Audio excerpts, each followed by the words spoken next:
lads? Welcome back to another episode of Who's Got the Ball? Shane and James, James and Shane, the two of us. We're back here. There's not four of us. I don't know why I said four different names. It makes it seem like we've two Jameses and two Shanes, but we're back. Shane, what is the story? Not a whole lot. I think I just did the best intro of all time that's never going to be seen by anyone on the internet. So we're currently on the road to 100,000 subscribers. So when we get to 100,000, we will share my intro there for you. We're only like 199,500 away. So just we'll keep plodding along till we get to. That maths was the worst I've ever heard. Yeah. Outside of that, so I spent the weekend watching Treaty on Friday and Tuesday, get into the playoff final. Do you know what? It's progress from the last couple of years. This is our first playoff final since the club was founded as well. So it's a massive opportunity against Bray now. I think we have. I think so. The club are putting on supporters buses. There's already three buses full. So there's going to be over 200 pretty fans at the game and alone again, which is brilliant. There was 200 down in Cove on Tuesday as well, which is incredible for Tuesday night. So hopefully they can get over the line now. The atmosphere the fans have been creating the last couple of weeks has been insane. And so you had to give them their props every now and again. They've just been absolutely brilliant, and hopefully they can keep it up when we go to our loan now. But back to the more important point, get us 100,000 subscribers. Thank you very much. Yeah, that's it. We're on the road. As soon as you get one subscriber, you're on the road. And same with Treaty. As soon as you get one win, you're on that road, lad. And one more win, Exactly. you're nearly there. Just one more after that. So makes a great end to the season for you. So no, it's class. It's really good to see, and hopefully you get that final game by beating Bray and get there to play against the team that gets relegated from the main division. Now, if you're from another country and listen to this, you're probably like, "What on earth is that system?" But yeah, if you Yeah. finish second last in the top division, you have to play the team that wins the playoffs of the second division. So yeah, a bit convoluted, but hopefully it works out in Tradee's favor. The Yeah. topics we touched on this week then are we started with football. We talked about our performance of the weekend. So we went in depth on Villa beating Man City, how impressive they've been recently. And then we stayed on City when we did our game preview. So they're playing Bournemouth this weekend, second versus fifth in Manchester. So we previewed that game and gave our predictions. We moved on to the NFL then. We talked about how the Vikings have handled the Wentz situation. Very, very poor bogus. Mishandles. Mishandle is a better way to put it. Exactly. Yeah, we were not impressed with that, so we talked about that. Then Shane got the moment he's been waiting for. Clutch player of the week went to a Jets player. You'll have to wait to see which one it was, but the Jets got their win. Shane was absolutely over the moon. We moved on to Gan Seans then, gave a score update and gave our picks for the week. Then finished up on our sports topics with the NBA. We talked about the teams that are undefeated so far. So we have my Sixers, of course, very happy that they are there. The Chicago Bulls, the San Antonio Spurs, and the Oklahoma City Thunder, inevitably. And then we wrapped up with the power rankings, gave an update. We've got our NBA teams in there now, so there is some change. So give it a listen. Let us know if you enjoyed at the end. Leave a thumbs up as usual. All that good stuff that we usually say. I'm going to throw it in here now before we get into it. We really do appreciate if you can give a comment, repost, share, anything at all. Just let us know what you think. Give your opinions in the comments so we can have something to respond to. We'd love to hear from you. So let's get straight into the episode. So let's start with performance of the weekend in the Premier League. We both kind of thought of a few options here, but ultimately Aston Villa have not really gotten a whole lot of pop from us, I don't think, in the last few weeks when they have been going on a run. It's probably because they started the season with 3 points in their first 5 games, but since then they've won four straight in the competition and then 6 out of 7 in all competitions, so four straight in the Premier League. They frustrated City. They only had 2 shots on target. They still managed to win. A cracking goal really was the difference in this game. City didn't really look like scoring, barring one Haaland kind of one-on-one after the goal, and Martinez came up trumps on that one. So what did you make of the Villa performance overall? Yeah, so Villa have kind of done the reverse of Liverpool, where they started off really badly and have now just gone on a mad run, whereas Liverpool started really well and then have gone into this run of form. So I think that's why Villa have been kind of gone under the radar because people are just looking like, oh, they did nothing at the start of the year. They're clearly not very good. Emery's in trouble, blah, blah, blah. And now, as you said, 4 wins on a row. They've beaten City and they've beaten Spurs in that time as well. And they've looked really solid going forward and defensively. Matty Cash is in the best run of form I've ever seen. for himself, obviously not for any player ever. But his pass to Digne for the goal that beat Spurs last week was Yeah, ridiculous. And then his goal this week is just a thunderstormer. Like it's yeah. they shell shocked City from the start. I got him into my fantasy team like 3 weeks ago when they started keeping clean sheets, and I had him in for a couple of weeks. But then I benched him against City. I was like, nah, this is the Haaland time. Now the rest of my defenders did okay, so I Yeah, wasn't annoyed. But when I saw that goal, I was like, here, this guy is on serious form, and he was scoring goals for Poland as well. I think in the yeah, international game. So I was like, you need to get him in there fairly quick. I think you made a good yeah. point about them being better defensively. For me, that's a lot down to Pau Torres. He was kind of a rock for them at times last season, and he only started twice in the first 6 games. They got 0 wins. He started every game since, and they've won 6 out of 7. So I think there's a correlation there. 100%. Like it's really hard to get a left-footed centre back who is really really good. They're in such short supply, and he is definitely one of them that just keeps going and going. He makes such a difference from back there, as you said. He's just so solid. He was so solid at Villarreal before he moved to Villa as well. It was a bit of a surprise he ended up at Villa and not at a United or a City or Liverpool at that Yeah, I time. thought But Arsenal wanted him as well, Villa but are really reaping the rewards. Yeah. Villa are really reaping the rewards of that now, and he's such a rock from himself and Mings. When he plays, it's such a good, really good, solid partnership as well. It's Conte at the moment, who I I think like is Hansel a superb. To lot. be honest, yeah, he's only 28, so like he's probably not at his peak yet, and he's just getting better and better every year that goes on. Can play right back as well when they need him. Obviously, they don't need him at the moment with how well Matty Cash is doing, but how he's not England's starting centre half, or especially if they play a three, how he's not getting in there, baffles me, to be honest. I think he's absolutely class. Outside of that, Cash is now their top league goal scorer, with 2 goals, which is it like their goals. They're spreading the goals around a lot. Ollie Watkins still, I think he's still without a goal this season. He looks to have lost a yard of pace, but Buendia looks like a man reborn. Just popping up every left, right, and centre. He's been brilliant since he came back, and he also has 2 goals as well from the season. So they've just come out of nowhere. To be honest, like when they were on that run of form, it looked like they were going to be stuck in that kind of that rut, and all of a sudden, Emery's just turned it around, and now they look really good. Elliot has been completely kicked out at the moment, whatever is after happening there. He wasn't even on the bench at the weekend. Obviously, can't be on the bench this weekend against Liverpool. I wonder if it's just a betting in period or if Emery has just decided he's not for me. But outside of Yeah. that, yeah, I really enjoy watching them. I think they're a really good team. Yeah, they're so solid as well. They don't really mess around too much. Like when they get leads, it's very hard to get it back off them. Like only giving up really that one big chance, and then the other one that Torres cleared off the line was a big moment as well. So I think they were good value for their win in that game. So they held City in check for a lot of it. Haaland only had 4 touches in the Villa box, so they did very well keeping Yeah, him quiet.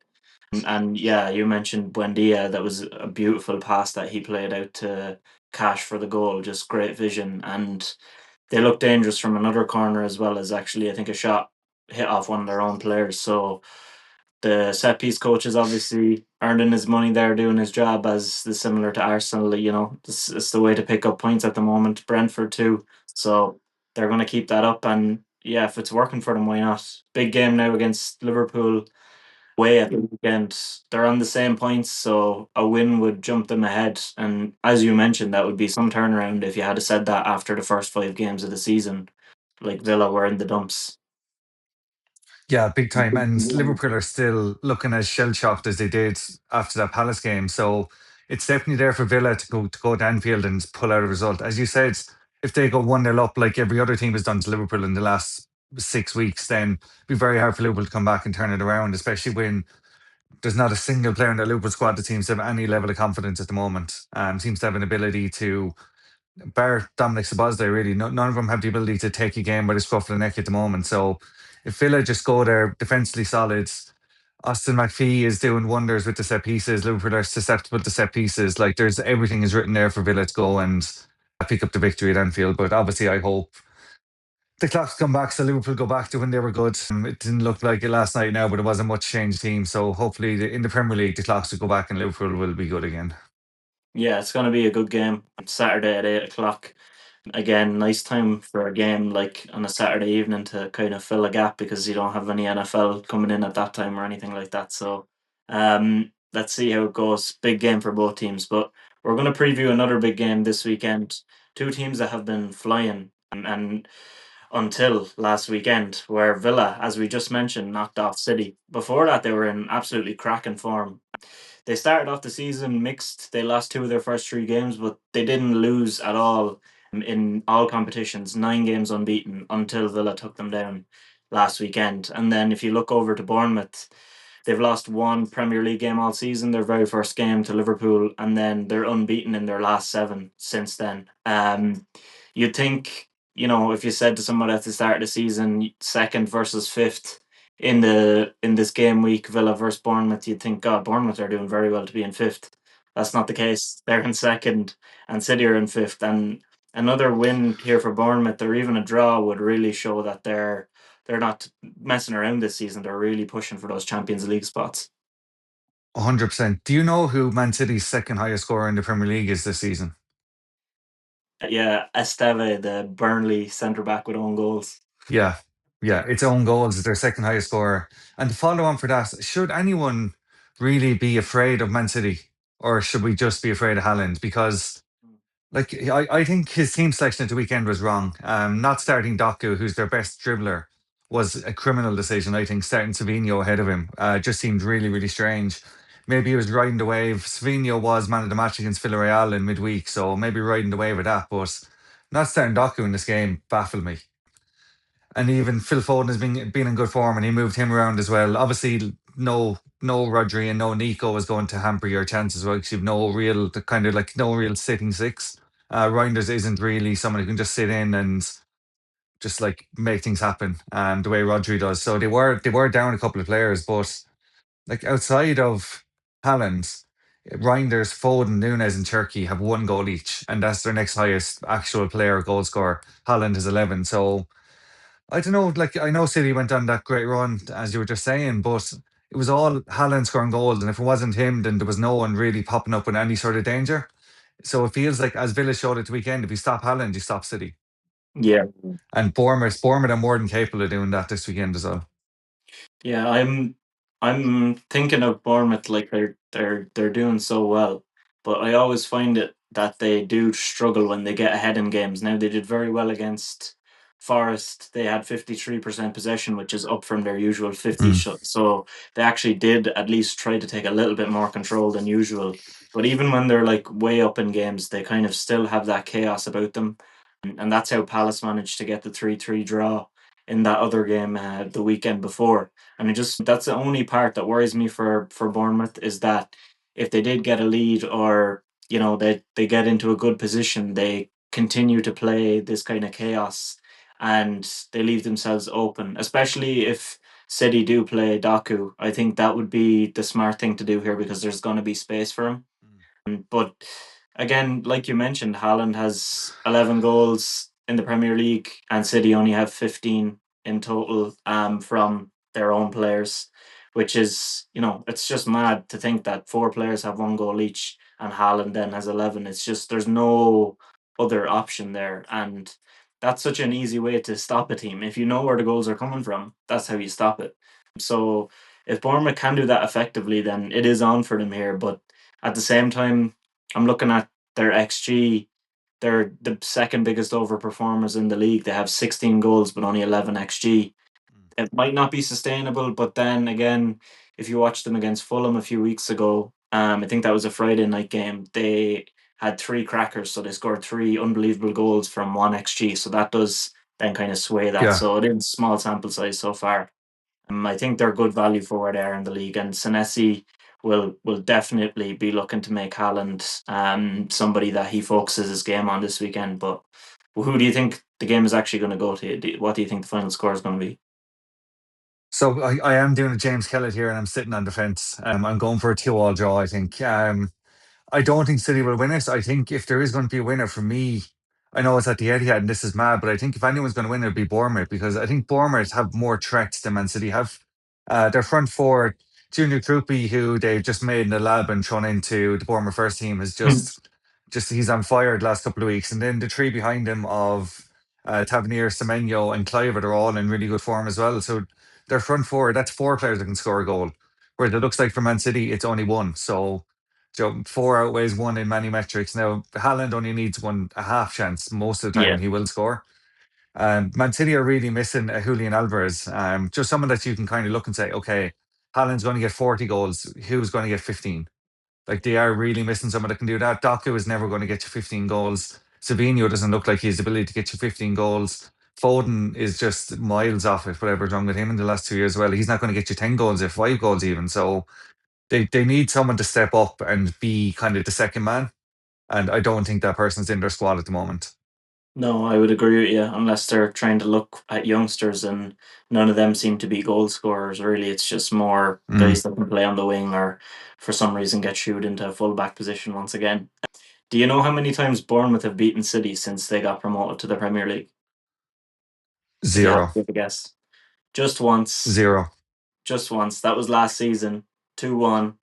But that was at home for Bournemouth. They haven't beaten them a Yeah. single other time since they got promoted. And I don't think they're going to do it this time either. They just don't have enough sustained pressure to win. I think it'll be frantic, similar to the way they played against Liverpool. They might go 2-0 down, but they'll Yeah. easily get 2 goals back. But I don't think City have enough to knock them off. So I'm actually sticking with what you said. I'm going with 2-2. Um, Look, Yeah.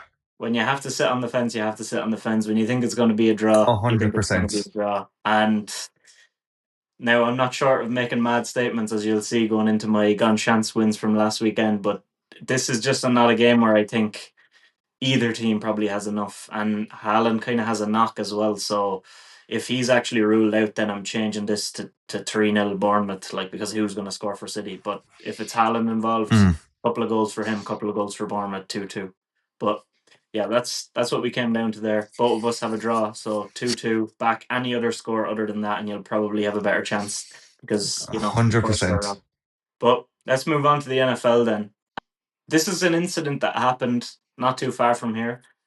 Carson Wentz played in Dublin, flew over to London, where he got absolutely pulverized. On October the 5th, he suffered a shoulder dislocation that included a torn labrum and a fractured socket. So you think, okay, this is where the team shuts him down. The Vikings and Kevin O'Connell say, no, JJ McCarthy's close enough to being ready to go. Let's get him back in there. You have to play through injuries, and if you're a little bit injured in it, like he had a high ankle sprain, but he was 90% there, let's say. No, you put back in the guy who literally has an absolutely destroyed shoulder. He has to wear a massive like pad and harness and all sorts on his shoulder. He looked like the Bionic Man. And they play him for 2 more games. He's in clear physical pain during the games against the Chargers, the game against the Chargers last weekend, or last week on Thursday Night Football. And only was it before the last series that they took him out of the game. Like, he was clearly in such physical pain every time he got hit.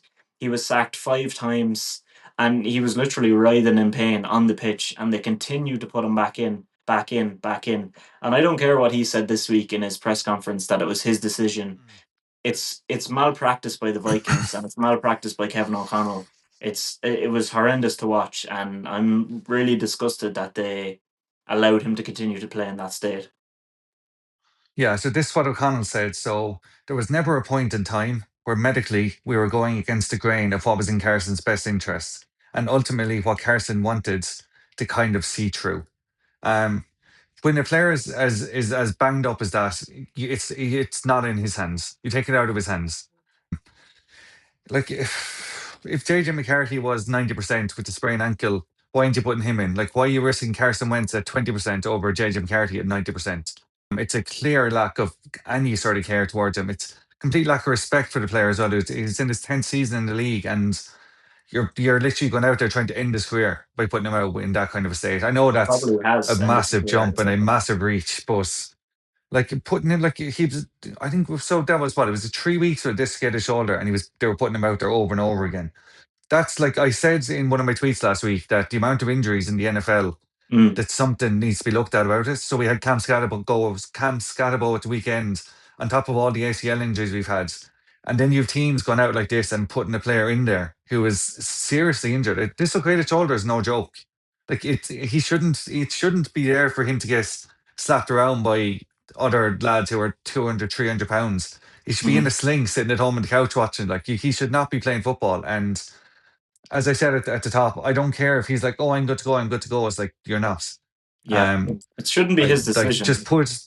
No, it's not his decision. And Kevin O'Connell's nonsense statement then as well actually riled me on more than Carson Wentz saying it was his decision, because you're in the game long enough to know that.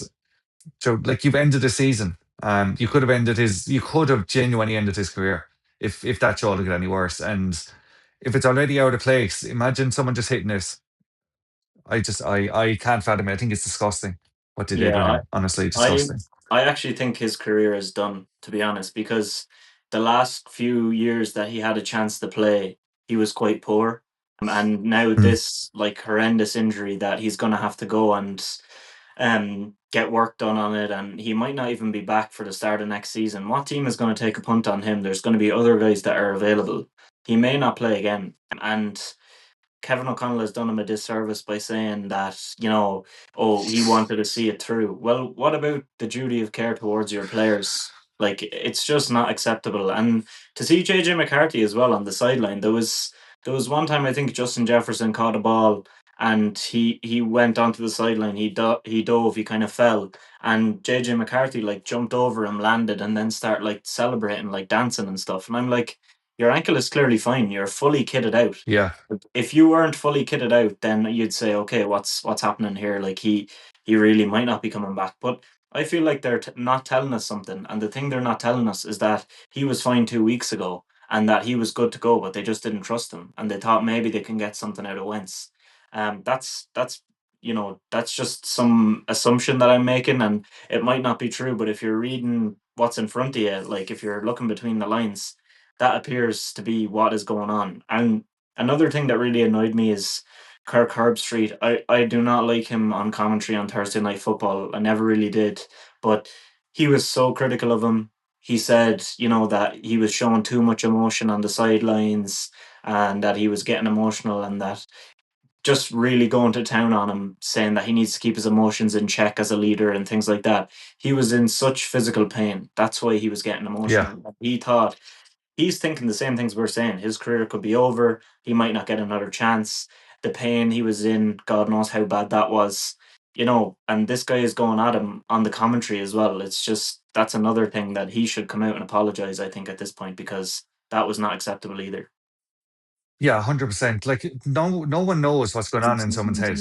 You shouldn't be coming at someone for being emotional on the sideline and saying, "Oh well, he's just upset he threw another interception," or whatever nonsense you come out with. Like, you never know what's going on in someone's head. You never know. You didn't know his shoulder was dislocated, and that's why he was upset. You shouldn't really be coming at people for their emotions. It's one of the things that like people always face is like, he's too emotional to be this, or he's too emotional to be that.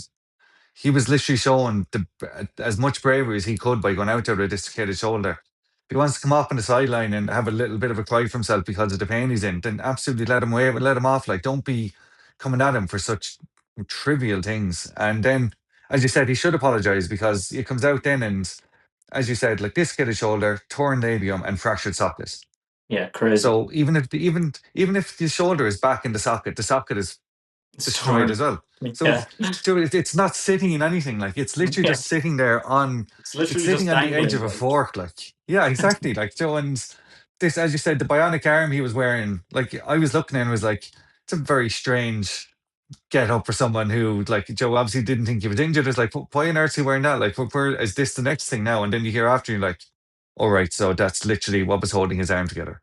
yeah. It's scandalous. It's genuinely scandalous. Cannot believe it. Yeah. No, I agree with everything you said there. And these things are ultimately going to keep happening unless somebody gets called out on it and gets a lot more heat. Whether that be the commentators, the coaches, and I'm not even going to put it on the players because, like you said, he's brave and that's why he wanted to play. It's up to his coach to step in. But let's move on to something a bit more positive. It's your Jets. They got their very first win, and it's only right that we give Clutch Player of the Week to Breece Hall. What an absolute beast of a performance. And we were questioning a few times this season maybe he wasn't fully up to it. Now, I would like to see it against another defense that's not the Bengals, but not Yeah. everyone is button up 18 attempts for 133 yards, 7.4 yards per carry, 2 touchdowns on the ground, and throwing an interception with his very first career throw. That Throwing a is crazy. touchdown, not an interception. Threw a touchdown. You Sorry, said he threw an did I? interception. Yeah, Sorry. yeah, Still had yeah. Honestly, Carson Wentz on the mind there, but yeah, yeah, threw an interception. I just said it again. Threw a touchdown. yeah. He was just incredible, and the Jets really needed someone to step up because Wilson was out, Reynolds was out, so Fields was coming back in. He knew he didn't have the full trust because if Tyrod Taylor had been fit, Tyrod Taylor would have started that game. So he was coming in probably at 50% confidence. He's like, I need someone to just help me make plays. And Breece Hall was like, yeah, no bother. Give me out that ball there and I'll show you what I can do. 133 yards. And he made 5 catches for 34 yards as well. So yeah, 5 catches for 34 yards as well. So Breece Hall. I think he had uh two. it's- I think he had 2 catches in the game. okay. Don't know what I saw then, but yeah, do you know what? He just looked like himself. Every time he ran, it was with purpose. And as you said, 7.4 yards a carry makes everything so much easier. Um, the last couple of weeks, you've been getting 2 yards or 3 yards a carry, and then your second down, you're 2 and 7. Whereas instead now you're 2 and 2 or 2 and 3, and you can throw it to Mason Taylor or you can go it yourself with Justin Fields or anything. And my God, I just really hope they can back it up now. Even the touchdown pass was mad. It's like he's running forward, stops, jumps, hops it over the top, and there's Mason Taylor just stood around waiting for it to come to him. He's a good play, a He's really another good man play that looks call. at, oh, it was Mason Taylor who had 5 catches for 34 yards and a touchdown. Apologies, not Breece Hall. Yeah, Um, I think he's looking like I said in the summer. I wanted him to bring in a tight end that could catch passes. Because we've never really had that. We've only ever had the blocking tight ends. Mason Taylor looks like one who can actually be a Mark Andrews in this league if things keep going the way they are. But yeah, I was so happy. I only saw kind of bits and pieces of it because I was down in Cork for Jazz. And then I saw the message in the group chat. I was like, you would like JET, yes, yes, yes, Jets. And yeah, Chops, like, how are you feeling, Shane? I was like, there's no way they won that game. The last time I saw it, they were down by 12 or 15 points. And I went in and 39-38, and it wasn't even a last minute field goal, which kind of yeah, I get sick of them as well. So it was great to win it on our own backs, and the defense putting in a stop as well on the yeah. last That play was to stop Flacco getting into field goal range. Oh yeah, it was just I watched it the next morning. I was just elated, just watching every single player. I was like, this is what football is. I had forgotten how much fun it was. yeah.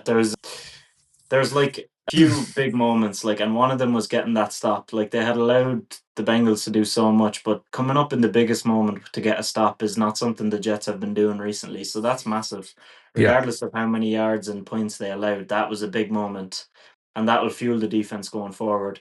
Justin Fields as well. I know we're talking about Breece Hall here, but it was massive for Justin Fields. I was really happy for him, especially when he came out and said like that he had been in his closet lying on the ground crying during the week. Like Woody Johnson was saying ridiculous things, throwing him under the bus. Like you're supposed to put things on your yeah, he's coach a as an clown. owner. Yeah, exactly. Like he is literally a clown coming out blaming your quarterback, saying that any coach wouldn't be able to do anything with him. X, Y, and Z. That is not your thing to say as an owner. And to throw your quarterback under the bus like that, for him to come out, drive the team up and down the field at the end of the game when they needed to get the win, when they needed to get a big comeback, he was the one that fueled them along with Breece Hall. So I was really, really happy for him, because that was a big moment for anybody. Not saying it's gonna make him an unbelievably good player going forward, but it was just great to silence an idiot that comes out and speaks against you like that when he has no right to do so, such as Woody 100%. Johnson. Yeah, and it's just it's a confidence builder for him as well because the last game he started, he just couldn't get a pass off. Complete and utter, just his brain just fell away from him. He could not throw a ball. And then this week, he, as you said, he does the last drive, gets him down to the 4 yard line, and then Breece Hall just tops it over the top. It was just incredible. But then the Jets go and shoot themselves again, and they've traded away Michael Carter the second to the Eagles, who is like, why? Like I know, okay, they've gotten John Mechie, but Yeah, like he's not great. he's No. one of the cornerstones of the defense. And getting rid of him for someone that's like he's not even a wide receiver three, and you're bringing him in to get him for one of your better defensive players is a bit of a mad move. But look, Mm. we'll see if they can back it up this week coming now. Oh no, it's a bye week, so we'll see if they can back it up the week after this week. Yeah, I think hopefully. that was maybe a bit of a panic thing for the Jets that they were probably on the market Mm. for a wide receiver. And the Eagles are always so smart. They take advantage of things and they probably sniffed that one out and saw something they could get in return. But like you said, I think it could be a nice springboard to hopefully get a few more wins and not end the season with just one or two wins. Like hopefully he can kick on Yeah, now for Aaron Glenn's sake as well, because I was harsh on him a couple of weeks ago or last week, because he called that game against the Broncos so poorly. It was just a horrible coaching display. And then he went out this week and put his onions on the table literally with that play call at the end.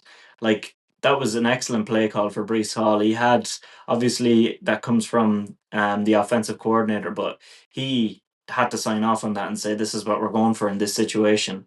And then to know when to go for 2 points instead of an extra point. He did that twice, converted both of yeah. them, and that Hmm. helped them win the game. Very good coaching, very good situational football, and he deserves his flowers there too. So Breece Hall, Justin Fields, and Aaron Glenn all a bit of a redemption week. So hopefully they can rest up now on the bye and continue to do this going forward. It's just really good to go into the bye week and the back for a win as well. The atmosphere around the place will be lifted so much, and they'll just be like, okay, we're 1-0 now. Just go from here and see. Like, just the losses are gone. Let's just go. We're 1-0. Let's go from here and see what we can do. Yeah, no, I agree with you. It's always positive to keep the good vibes for an extra week as well around the place is good. But since we're moving into Gone Chance, no Jets as you mentioned, so you won't be able to pick them, even though you love to do it. And you probably would have if they were playing this week I because didn't they pick would them still last be week in and they the. won. Yeah, the one time you didn't. Last week, I had a decent week again. I went with Brentford to beat Liverpool, paid off. I went with Villa to beat City, and it paid off. So two big wins there. Both of them were like 3-1. And then both of us picked the Niners to beat the Texans. Texans somehow managed to grab a win there. That seemed like a shoe in, to be honest. I thought, here, surely a 5 pointer now at this point. But Mm. no, only two for me. And the other two that you went for, Cowboys to beat Denver and West Ham to beat Leeds, did not come out. So you had a back-to-back duck eggs and back-to-back 2 pointers for me, puts me in a 6-3 lead. So what's yours for this week? I'm just starting to wonder if I'm ever going to get a point again, and my confidence is gone. In Gan Chance, my picking powers. This week, I've gone with Wolves to finally get a win at Fulham. I know they lost 4-3 last night, but the fight they put in showed that they do actually have something about them. Three goals against a really good Chelsea team as well. So they're 10-3 to beat Fulham, who are 5-6 at home. I've gone for the Chiefs to beat the Bills. So the Chiefs are 8-11, the Bills are 11-10. It's another one of these toss-up matches, and some of the games this week are just impossible to call. It's just everyone who's a favourite is probably going to win. So the fact this one is so tight is a good bet. And then finally, the Broncos at 11-10 to beat the Texans at 8-11. Yeah, Um, I really have like I that messed one. up that Chiefs one? No, I think you're I right. think the The Chiefs are the favorites, are they? Chiefs are 8-11. Yeah, Chiefs are Oh, favourite. Yeah. so do you want to So take the when Bills you in do your yours, toss I'll, up? I'll pick your third one there. Okay, okay. Do you I'll know what? Yeah, I'll just jump to the Bulls or to the Bills instead. Completely go against everything I just said. It's still a toss up, so a toss up can yeah. happen up the Bills. When you're doing ones like that where it's two really good teams, like you're taking one of the underdogs either way because it can go either way. So makes sense to just go with the Yeah, Bills. I like the Broncos to beat the Texans. I also have that one. It's a very similar situation to the Niners and Texans last week. I was surprised the Texans are favorites, probably yeah. just because they're at home. And we were wrong last week, so hopefully we can be right this time. I've also gone with the Bengals to beat the Bears. I'm just not sold on the Bears at all. Like they lost to a Oof. backup Snoop Huntley led Ravens with a really bad defense last week. And Mm. now they're playing a Bengals team that they did lose in a bad way to the Jets, but they still have something about them. And Flacco still is pretty good. I know the Bears' defense has been decent, but they've relied heavily on turnovers. So if he just keeps going to Jamar and T Higgins and Chase Brown holds on to the ball, the Bengals are going to put up points here. And then lastly, I've gone for Villa to beat Liverpool. You just basically made this argument for me earlier. I don't really have to go into it. It I is know. literally a match made in heaven with the set pieces, the physicality of Villa that Liverpool don't seem to have outside of Szoboszlai. I think it is a really good matchup for Villa to get a goal and defend and just keep their wits about them the same way they did against City. So it's the formula that worked for me last week, and I'm gonna go with it again this week. So my three, if you put them together, are 21-1. So that's the odds in total. I didn't give the odds for the individuals Yeah, as I well, think so mine I was should do around that. that as well. Yeah, I'll give my individual odds. Yeah, go It's on. 10-3 for the Brentford win. Oh, sorry, I'm looking at last week. 7-2 for the Villa win against Liverpool. 13-10 for the Bengals win against the Bears, and 11-10 for the Broncos win against the Texans. So let's move on to the NBA then. There's a reason I'm wearing this Sixers hat. It's not, as I said to you before we started, I'm not dressing up as a Sixers fan for Halloween. I am delighted that basketball is back at this season. I was not last season at the same time, but right now things are going very well. We're going to talk about the 4-0 teams so far. Let's start with the Sixers. I think what Maxi is doing is absolutely unbelievable. He's leading the league with points per game, 37.5 on 47% from three. He really is James Harden disciple at this point. What James Harden taught him when he was there was nothing short of amazing, and how he's incorporated that into the game, the step backs, the ability to get to the line that he never had before, and then add in over 8 assists Mm. per game too. It's just been absolutely immense. VJ Edgecombe taking big threes. He's not afraid of the big moment. The combination of those two in the backcourt, 182 points for the first three games. It's the most ever by a starting backcourt in the NBA since they started tracking stats.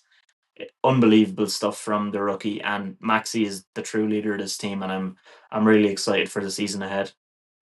Yeah, Maxi has two 40-point games, 40 plus point games, and a 39-point game as well, in through 4 weeks. And then VJ Edgecombe has just come in and said, as we said last week, we didn't draft him straight away in our fantasy league, and he's out to prove a point against us, averaging 25 points and two steals a game as well. All this with Joel Embiid is on a minute limit. There's no PG. They've like they've come out with their point. Sorry, they're a team with a point to prove. It's very clear, and they are really going out here and proving it as well. The way they're playing, they've been superb. Their overtime win last week, the block at the very end. I can't remember who it was. Got his hand up above and just Adam batted it Bona, down yeah. against Washington. Yeah, just like things that they weren't doing last year. Last year they'd have just watched it drop down and then say, okay, let's go and get a 2 pointer ourselves, and then just not gotten it. Like as one thing I've written here at the top. So you play the Celtics, the Hornets, the Magics, and the Wizards. On paper, even if they're games you should win, you still have to go and win them. And the NBA is very, very harsh in that if you don't show up with the right kind of mentality, anyone can beat you. The Hornets can beat you, the Wizards can beat you, anyone can beat you. But if you go out there and say, "This is a game that we should win," let's just go and do it. More often than not, you will go and do it. Like the Rockets the last 2 weeks, sorry, last two games have been like, yeah, these are games we have got to win. They went out and just put up the points to win them. I think mentality is a lot in the NBA, and the Sixers have it in spades. Yeah, they really do this season. Like you mentioned, Embiid not fully there, Paul George to come back, and Jared McCain, who's probably one of the most important players on the team because of what he offers with his non-stop movement and shooting. He's coming back too. The team has just like great vibes around it at the moment. All the players are gelled, and I think that's down to Maxi. He was organizing workouts all summer with the team. You could see in the Nick Nurse's speech after the Wizards win, Maxi kind of got involved to cheer on and be the kind of leader to speak up in the huddle. Mm. Like you have to have good morale to do what they did so far this season. 13-point comeback in the fourth quarter against the Celtics, 10-point comeback in the fourth quarter against the Hornets, and 16-point comeback in the fourth quarter against the Wizards. They would not have won a single one of those last season, I can promise you that. They were Not a not in hope. the mental Not a space to hope. do that, and now they are. They need to clean up the defense a lot, but I think Paul George is massive for that when he comes back. He'll offer a lot of defense. They'll probably really not look to him much offensively because they have so much talent. He's just a very strong defender. He always has been. So with him and Embiid getting a bit more mobile, that should improve. But the offense has been one of the best in the league so far. So that was something I wasn't really expecting and something I'm pleasantly surprised with. Another team that is a big surprise is the Bulls. What have you made of them so far? 4-0. I have no idea where this has come from. When we were talking about him in the NBA preview, it was just like it was someone we had to talk about, not someone we wanted to talk about. And then, geez, the way they started, Josh Giddey's on fire, 19 and a half points and eight assists a game to start off. Vucevic has 10 defensive rebounds a game, so that's obviously helping him a lot, as well as 18 points. So he's doing it both sides of the ball. They just look way more solid than I think anyone expects them to be. I don't know if they have enough to keep it up for the whole season. We'll have to wait and see. But starting 4-0 is just out of nowhere is a bit mental, to be honest. Yeah, I didn't see this coming. Yeah, I'm so shocked with their defense as well more than anything. They've only allowed Yeah, 111 points per game. It's the sixth best in the league. Last year, I know it's only 4 games, so it's a small sample size, but last year they were the third worst in the league, 119 per game. So it's a promising improvement at least to start the season. They're the second highest in assists per game with 30 and a half. That's a lot down to Giddy, as you mentioned, and mm, Vooch as well. He's a very, very good passer. Giddy got paid as their main man, like you mentioned, all the statistics there. He could be a guy that's close to averaging a triple double across the season if he keeps this up. And then Buzelis looks to have yeah, taken another step, 2 20-point games. And I think Kobe White, when he comes back, he's their main 3 point threat, probably their hottest offensive player when he gets going. He hasn't even played yet. So, they took down three high level East teams as well. The Pistons, Magic, and Hawks all had high expectations coming into the season. The Magic and Hawks look to be stumbling a little bit. The Pistons mixed bag, but nothing to take away from the Bulls in terms of the opponents they faced too, because they've put it up against everyone and all teams that they're going to be pushing against to get into the playoffs. yeah. I think it's a bit like what we were just saying with the Sixers, where these are games last year that there's no chance the Bulls would have won them. Going into it on paper, you'd be like, oh, they haven't the hope in these three, and they've just been excellent. They really have. They've been excellent. As you said, defensively, they've come on leaps and bounds. Offensively, they've clearly come on leaps and bounds as well. And yeah, but maybe they fall away. Maybe they get a top seed. Who knows? Because it's the Bulls at the end of the day, and they always seem to just finish in the playing positions. But yeah, I can't believe like when we were doing this, we were like, okay, we'll talk about the three undefeated teams, and we're like, well, if the Bulls get in there, we'll add them as well. As like, yeah, there's no way the Bulls are going winning four in a row. So I didn't prepare my Bulls stats until about an hour before we recorded. So like, there's no way they're going 4-0, and now they're absolutely on fire. Yeah, And what it's good to see because they're a really good organization in the NBA as well. So it'd be great to have a good Bulls back. yeah, that's true. They've kind of sat in purgatory for a long time, and like you mentioned, constant Mm, in the play-in. But now, hopefully, they can kick on here. And I think the positive thing as well is the signs they showed towards the end of the last regular season. Like I thought, once they got into the play-in, they might grab the eighth seed because they were doing so well in the back end. So they've continued that on here. So I think they're they're good value right now if they continue playing even at 80% of this level to get in maybe six or seven seed in the East. Another team then that's also 4-0 is the San Antonio Spurs. And now we're on our third team that did not even finish in the playoff positions last season. And these are three teams that are completely undefeated so far this season. And what else to say about the Spurs other than Wemby? Unbelievable. 31 points per game, 14 boards per game, nearly 5 blocks per game with over a steal as well. He's only taken three threes per game so far, so that's probably going to go up because we saw what he did yeah. last season. He can do absolutely everything. He's a freak on both ends. Teams are scared of him offensively, and then when he's coming at your defense, you're just finished. Like you saw what he did to Anthony Davis the very first game of the season, one of the best defenders in the league. He just went straight into his chest, was not one bit scared of him, and absolutely destroyed him. So how do you stop him? How high can this Spurs team go with him if he stays healthy? Yeah, I sent you a picture on Instagram before we started. I'm not sure if you saw it, but it was Wemby standing beside Davis. And Davis looks like he's 6'1" and almost a child when he stood beside Wemby. Um, like Wemby is actually he's not fair because his arms are so big that he doesn't have to jump for blocks. Like that one where he finished up with the 3 pointer where he just put his hand up, slapped it down, off he goes and just taps it in. Like as you said, how'd you stop him? And I don't know. I don't know if there is a way to stop him. I think you just have to cop for this. he's going to score 31 points. So you try and stop Stephon Castle, who's averaging 18, 6 and 5. Try and get in his face a bit and just just see what Wemby can do if he's kind of almost on his own up there. Um, I really didn't see this coming from them either. I think I had him in my playoff prediction, but wasn't a confident one either. It was the sneaking Mm. in as the bottom seed and just kind of finishing with a 5 over a 50% record. But Jesus, if Wemby keeps going like this, then they could very easily be a top 4 or 5 seed. If he stays fit, plays 75 or 80 games and averages what he is with the 14 rebounds, the 5 blocks, and the points on top of it, then it's the sky's the limit. The sky really is the limit with them and with him the way he's playing. Yeah, like you would look at like going back to Maxi, like looking at the points, that's not sustainable for him across the season. Like if he manages high 20s or even 30, it'd be an unbelievable season. The thing about Wemby is Mm, you wouldn't be surprised if he sustained this across the season because he's just a freak. The only thing that's going to stop him, I think, is if he keeps growing. Like he's still growing. He got bigger this off season, and the bigger he gets, the harder it is for him to keep healthy and keep his body right. And so, if he can just put a cap on himself here, they need to put a brick on his head, as the old grannies would say, yeah, to people as grown up.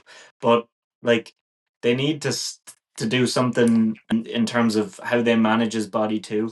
I know there's probably no case studies here for this, but they need to figure out a plan for yeah, to make sure he stays healthy and fit because that will be the main challenge. In terms of his skill, there's nothing to stop them. Best defensive team so far, only 104.5 points per game allowed.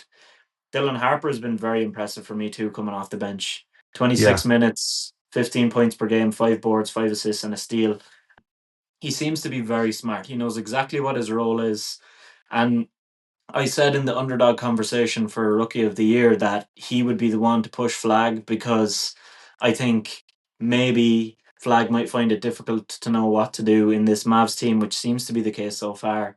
And Harper kind of knows exactly what he needs to do, and he's given more opportunity off the bench. And when he is on the floor with Wemby, it's very easy for him. And I think my point also about the fact that the Spurs might use De'Aaron Fox as someone to trade down the line kind of is ringing true because you can see how good Castle is and his relationship with Wemby and now Harper as well. They don't need De'Aaron Fox and he's going to be worth a lot on the trade market too. So now obviously they could use all three, but it would I think going forward into the future, those two with Wemby looks like a very, very strong core to this team.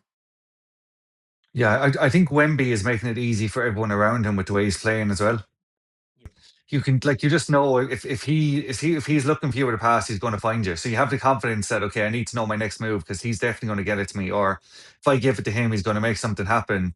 Or if we lose it in a turnover, he'll just put his arms out and just grab it like Michael Jordan in Space Jam, where his arm stretches out for the dunk. That's what Wemby's just a walking Space Jam character. Like it's a bit ridiculous, but I think they're really good value for what they are. All these teams are good value for the 4-0 start, but they're Yeah. extremely good value for their starts. And yeah, as the sky really is the limit for them. Yeah. And Obviously, they're luckily not for going to win a them, championship or anything, but I was gonna say luckily for them but Wemby can it's touch the sky. But yeah, such a cliche, stupid wow. thing to say. Oh God. That's such a Shane Fleming comment. That's the most Shane Fleming you've ever been. Yeah, I was thinking before this episode like that, should start throwing in like more like ridiculous like old man comments too down the pub be like, oh, Yeah. he knows the team or like, Oh oh yeah. Yeah. he's got the bottle for it. Like just things that absolutely make no sense, but like when you say it, you're kind of like kind of does make sense. But yeah, I think that they're probably going to be a force to be reckoned with as long as Wemby stays on the Yeah. court. Then our last undefeated team, no surprises here. Oklahoma City Thunder picking up right where they left off. They're the only 5-0 team, just unbelievable so far. And how are you feeling about them? They're a bit boring, aren't they? Like, you won the championship last year and you come back this year just like, oh yeah, it's winning is easy. Go to double overtime against the Rockets after pegging the Rockets back from a healthy lead, and it's just like, oh yeah, sure, look, it's just a next couple of extra minutes in the legs. We're going to win this anyway. Shea averaging 35, 6 and 4 a game. They're boring. They're the Man City bas. No, I'm only joking. They're obviously not boring, but it's outrageous the way they've just clicked back into gear to start the season the way they finished last year, and they've like Chet is now averaging a double double, and top of Shea's 35 points as well. Yeah. Yeah, it's Caruso just is the not oldest fair. player in the rotation. Yeah, Caruso is the oldest player in the rotation. I think he's 31. And he's Mhm. such a good option off the bench as well. They've so much going for him. They really look like the defending champs they are. They've come back and said, "We're the champions. You're not stopping us." And starting 5-0 then is just like, yeah, I told you we weren't going to stop you. Yeah, no, you're right. I think the level of players that didn't play a major part last season has been something that stood out to me too, because you have Aaron Wiggins, 28 minutes per game. He 28 minutes per game, averaging 14 points per game and 5 boards. That's very impressive for somebody who played kind of a minor part throughout last season. I liked his 3 point shooting off the bench, but really he's not someone they went to too much. But another one Yeah, is AJ Mitchell. What is going on here? Like the guy played, last season 16 minutes per game. He was putting up 5 shots, trying on defense, looked like somebody who could be good in the future. Then this season, he steps into the lineup, 26 minutes per game, 18 points per yeah. game, 1.2 steals. He's attempted nearly 15 field goals per game so far. And last season, he was only attempting 5, and he's only added an extra 10 minutes. So he clearly had this in him all along. And they're like, no, you don't need to do that. Like, we want you to work hard on defense and be somebody who moves the ball. You can take some shots. Now they're like, all right, you have the green light early this season. We won a championship. We're going to show what you can do now too. So these guys, like, they just have a conveyor belt of talent, and all the picks that they've had over the years and still to come is, yeah, it's scary stuff. And if you look at guys who haven't even played as well, like J Dub has been injured, he hasn't played. Chet missed 1 game. Caruso missed three Yeah. games. Then, unfortunately, last year they got Nikola Topic with their 12th overall pick in the draft in 2024. He had surgery, and they could afford to allow him to have surgery because they had such a good team, and he missed the whole season. Looks to come back this season, and unfortunately, he has testicular cancer. And just was announced today. So really unfortunate for the young guy. He's getting treatment at the moment. He's out indefinitely. So fingers crossed we see him soon too. And he fights through this because yeah, he's a very good player too. He has a lot of talent, and just imagine adding him to this team, and it would be even better. Sorry, I just found I didn't know about Topic there, so I was just looking it up. That's really, really sad.